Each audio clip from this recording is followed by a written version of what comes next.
So we have to learn how to manage and deal with this. And we believe that there is innovative technology, and that, you know, when we go back and look at maybe watershed maintenance and how we build our homes, that we're going to be able to definitely minimize significantly, and we can't use the word prevent because you can never prevent, but significantly minimize what our risk is ongoing. The second pillar of what we do is stuff around DRP, which is the Disaster Relief Program. So we've been working with our members and helping people sort through disaster relief program. And actually we've been working really closely now with the provincial government and Andre Corbould, who is he's the Southern Alberta Recovery Task Force. He's the guy in charge of that. He's a former Brigadier General. He's been actually very helpful to deal with. So when the DRP first came out, there were a whole lot of rules around mitigation requirements and what you needed to do in order to, you know, get your basement back up to speed. And some of these initial rules were things like you had to use tile in your basement, and you had to put in metal studs and metal doors and all these kinds of things. And then there was going to be provincial funding that was going to help you to do that. And our position on that was we weren't sure that this was actually in any way a good use of taxpayer money, because the reality was we felt that the cement board, and we did a survey and we had like 500 people fill out our survey and write back to us. And like about 100 of them already had cement board in their houses. And we're like, well, we have to rip out the cement board anyway. So we were saying, coming back and saying, look, this is stuff that's, you know, that you need to know. This is how we can save taxpayer money, is like make it simple. So now the mitigation requirements, and we were really excited that the province responded and said, yeah, you know, that makes perfect sense to us. So now in order to, you know, reinstate your basement, you can just use cheap carpet, or carpet, whatever, it doesn't have to be cheap, but yeah. You know, so you can use carpet, you can use, you know, regular drywall, this kind of thing. In terms of actual prevention, mitigation standards, you still need to have the backflow preventers. There was a requirement initially that, you know, in some of these older homes, you had to move your entire electrical panel up to the main floor. And what we were finding there was some of these older homes, it's going to cost like $9 grand to move the electrical panel. So perhaps a better solution was to just have a shut-off switch that was on the outside of the house that would cut off the base. So these are now the mitigation requirements that are in place, and we were happy with where things moved forward, and we went with that. We have a new survey out for DRP stuff, and we're looking at, you know, how soon are people getting their money. People have some concerns about they get random checks in the mail, and there's no letter attached to it. So people are like, well, is this all I'm going to get, or am I going to get any more? When's it going to come? So these are issues that we're trying to help, and we're going back to government and sharing the results of our reports with them. And so when you talk about collaboration, that's exactly what we're doing, because we're saying, look, this is the structure you put in place, this is how it's actually having an impact in the community, and these are potential changes that we think, you know, might make it flow better and give people more security. So that's another part of the things we're doing. The next thing we were looking at was this idea of flood insurance. Because the DRP, the Disaster Relief Program, is really homeowners' only resource, because we are one of the few nations in the G7, G8 where overland flood insurance is not, at least the only one, is not available. And one of the reasons why it's not available, according to the Insurance Bureau, they came out with the other day, was talking about the fact that they don't like our flood mapping, and they can't rely on it. So we are now in touch with, I think he's a professor out of the University of Waterloo, and we've got someone now on this subgroup, and we're exploring it a little further. He wrote a column in the Globe a little while ago. I think his name's Blair Feldmate and Jason Thistlethwaite. And he was looking at sort of what some of these impacts are in terms of our communities, and how do we manage increased, you know, extreme weather, how do we upgrade our infrastructure to cope with this, and then what kind of mapping and programs can we put in place so that insurers may feel like they can get into the game. Because essentially we do have an insurance program. It's just a federally run program that's called the DRP. So it's not something whereas commercial, you know, ventures do have flood insurance. So we think that this is an important part of the conversation. Again, it's only one part of the conversation, but it's something that we think, you know, And we don't know what the answer to that is yet, but we're pursuing it. So anyway, I just wanted to give you an update on who we are, what we do, and how we're trying to keep the conversation on the table and make sure that all of our governments are aware that this is, we're not going anywhere, and that we hope to get some great answers that will keep Calgary to be, seen as a safe place to live in and invest in. So, thanks.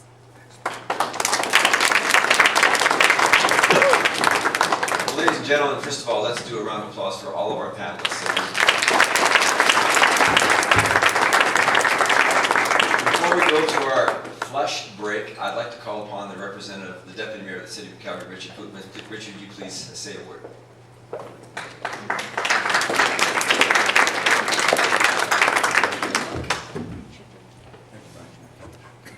Indeed, thank you, Brian, and the Calgary Leadership Forum. This has been an amazing afternoon. I've been here for a couple of hours.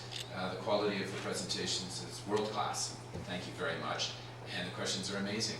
I'm learning a lot. I have a bit of a confession to make. At 9:30, I was pulled out of my audit committee meeting at City Hall on June 20th and asked to sign a statement of local emergency because the mayor was in Toronto. That was the start of about a 25-hour day. It's quite an amazing experience, 3 stories below grade, and later that morning in Discovery Ridge, watching the arcade flood to the roof. They still don't have boilers, they still don't have elevators. It's not a good scene.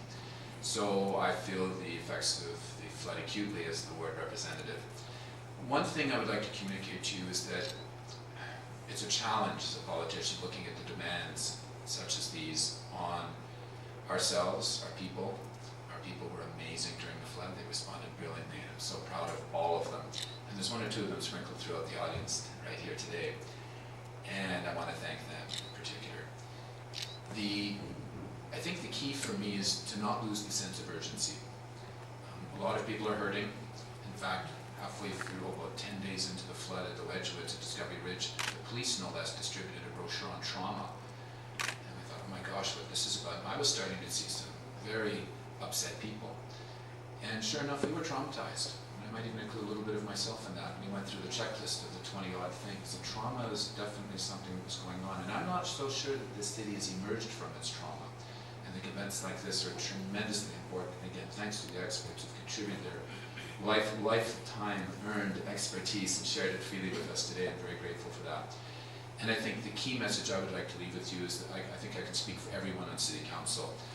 We will not let the sense of urgency fade. And I think that's really, really critical that we maintain that sense of urgency and that we respect it.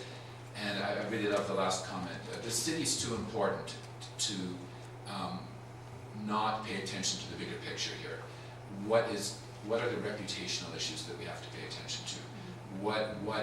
How Calgary responded in the immediate aftermath was brilliant. And many thanks to our mayor and his exceptional leadership through that process, and Chief Burrell, the director of Calgary Emergency Operations. Now I think the world might even be looking a bit more closely, and a lot of the talent we're trying to attract and the investment we're trying to attract is going to take a cue from the way we perform. I'm afraid it will be over the next year or so, but if we maintain a clear path, if we maintain the information flow, and if we maintain that sense of urgency, I hope we will be doing the right thing for you. Thank you very much.